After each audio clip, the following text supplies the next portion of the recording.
Hello, everybody, and welcome to a special edition of the All Night Long Wrestling Podcast. I am your host this week. I am the Enforcer, and we have a special edition show, the 5 Count. That's right, count them 5. Each week, we are going to be coming out with a show, just a couple of minutes to break down a top 5 in whatever category it might be. This week's 5 Count is the 5 greatest, the 5 most influential, the 5 best wrestlers to come out of ECW. And this, anybody who knows me knows this is going to be a tough one, but I'm going to keep it short and sweet because that's the purpose of the 5 count.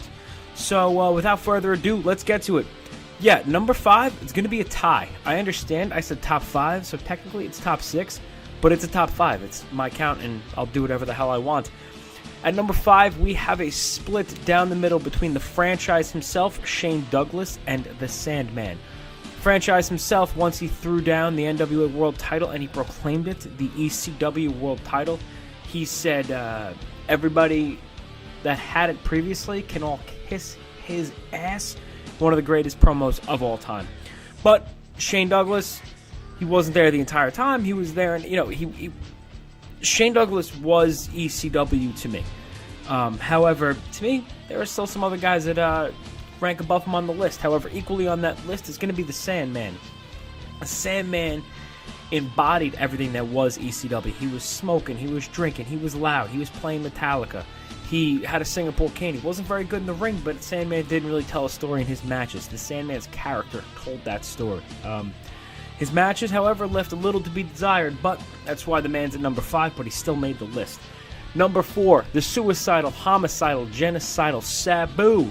If you watch Sabu come to the ring in a Hannibal Lecter's mask in early 1993, 1994, you were scared to death, and that is what Sabu did for you. The style that Sabu brought to the ring, most Americans had never seen before. Sabu redefined what it meant to be a high flyer. Sabu literally gave his body, life and limb, for ECW, and for that, the man is number 4. However, what Sabu is probably most known for is his feud with his former tag team partner, Taz. Taz, the man that makes number 3 on my list.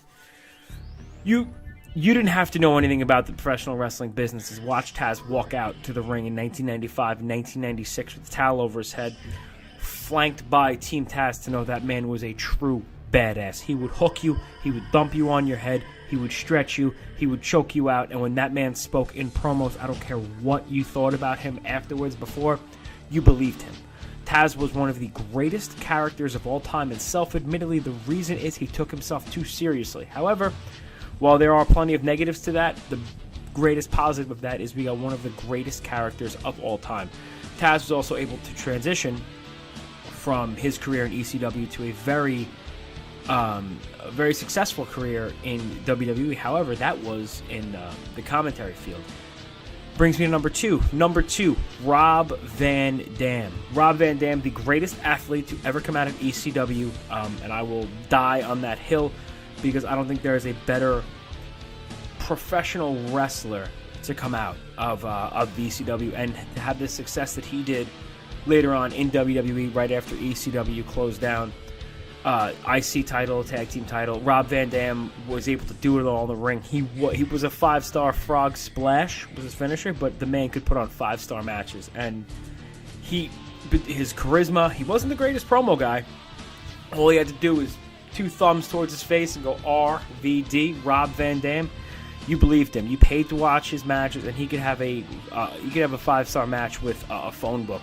The guy had classics with Balls Mahoney on it. I forget, the pay-per-view escapes me, but it was the last-minute edition. And Balls Mahoney and RVD put on a wrestling clinic. His matches with Sabu, the stretcher match. His match with Taz, with Bam Bam Bigelow. RVD, RVD to me was ECW, and he was one hell of a performer.